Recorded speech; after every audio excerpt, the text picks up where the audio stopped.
Genesis, Kapitulo 49. Ang katapusan nga pamilinbilin ni Jacob. Si Jacob nagtawag sang iya mga anak kalalaki ka nagsiling, magtipon kamo sing tingob, kag sugiran ko kamo kung ano ang mahanabo sa inyo sa palaabuton.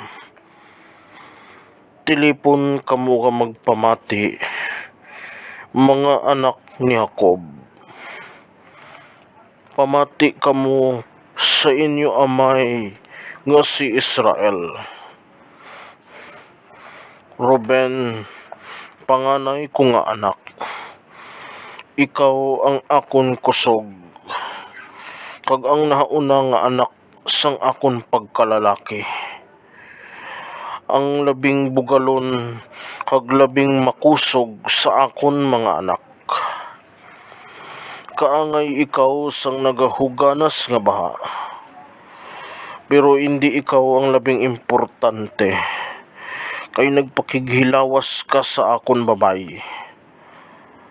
Ginagtaan mo ang akon katre, kay ginsakaan mo ini.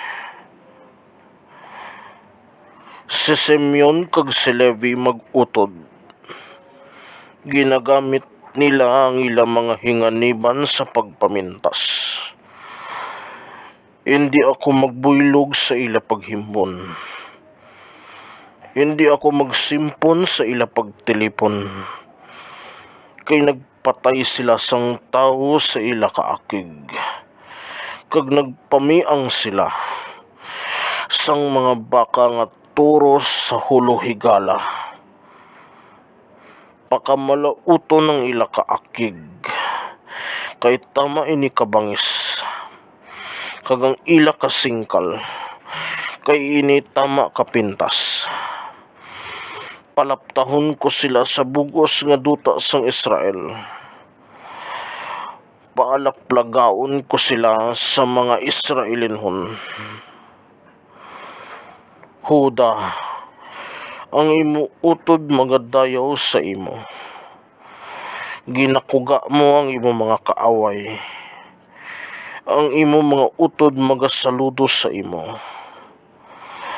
Si Huda kaangay sang isa ka leon. Ginapatay niya ang iya tulukbon, kag nagabalik siya sa iya palanaguan.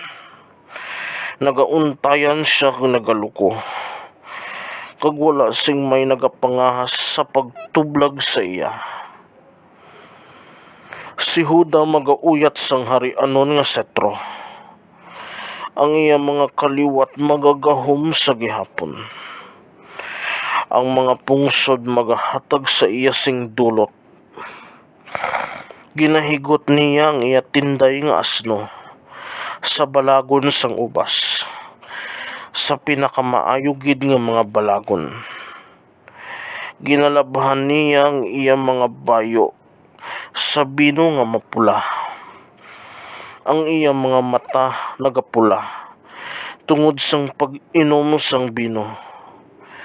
Ang iya mga ngipon maputi sa pag-inom sang gatas. Si Sabulon magapuyo sa higad sang dagat. Ang iya mga baybayon mangindulungkaan sa mga sakayan. Ang iya duta magalambot tubtub sa Sidon. Si Isakar hindi maglabaw sa asno, nga nagaluko sa tunga sang iya mga hampilo.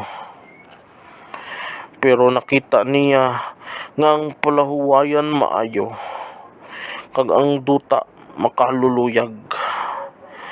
Gani ginhanda niya ang iya abaga sa pagpasan sang dalalon, kag ginpilot siya sa pag-obra subong sang isa ka ulipon. Si Dan magagahom sa iya mga tawo.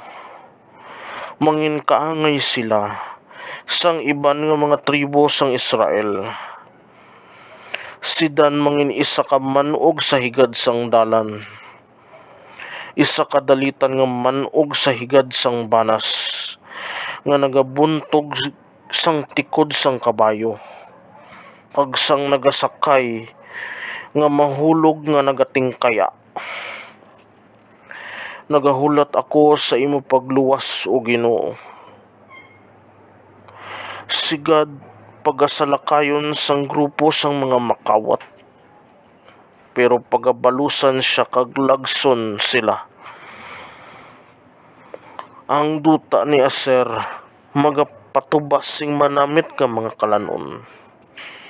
Magapatubas siya sing kalanon nga bagay sa hari. Si Neftali usa nga nabuhian nga nagabata sing matahom nga mga tinday.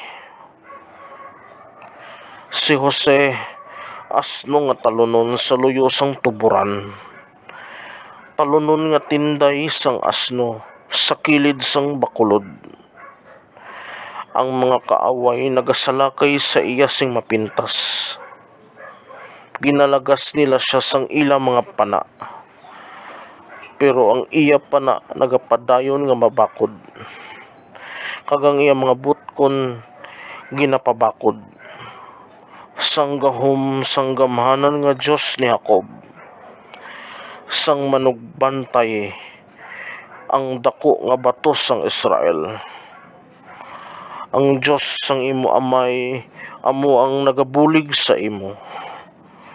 Ang Diyos nga makagagahom nga nagabindisyon sa imo. Bugay sang ulan gikan sa ibabaw, kag sang madalom nga mga tubig sa idalom sang duta. Mga kaayuhan gikan sa mga suso kag tiyan. Mga kaayuhan gikan sa uyas kag mga bulak. Mga kaayuhan gikan sa dumaan nga mga bukid. Mga butang nga nagahatag kalipay gikan sa mga bakulod nga wala sing katapusan. Kabay nga matungtong ini nga mga bugay sa ulo ni Jose. Sa agtang sang isa nga napain sa iya mga utod. Si Benjamin isa ka lobo nga nagapamatay. Adlaw kagabi nagapamatay siya kag nagakaon. Amo ini ang 12 ka mga tribo sang Israel. Kag amo ini ang ginsiling sang ila amay sa ila samtang nagahambal siya sa nagakabagay nga pamilinbilin sa tagsa-tagsa sa ila. Ang kamatayon kag paglubong kay Jacob. Dayon si Jacob nagpamilinbilin sa ila. Karon nga madali na lang ako mapatay kag magbuylog sa akon mga himata. Ilubong ako upod sa akon mga ginikanan sa kuweba nga yara sa uman ni Efron nga Hethanon, sa Makpela, sa nasidlangan sang Mamre, sa duta sang Kanaan. Si Abraham nagbakal sini nga kuweba kay Efron nga Hethanon, agud himuon nga lulubngan.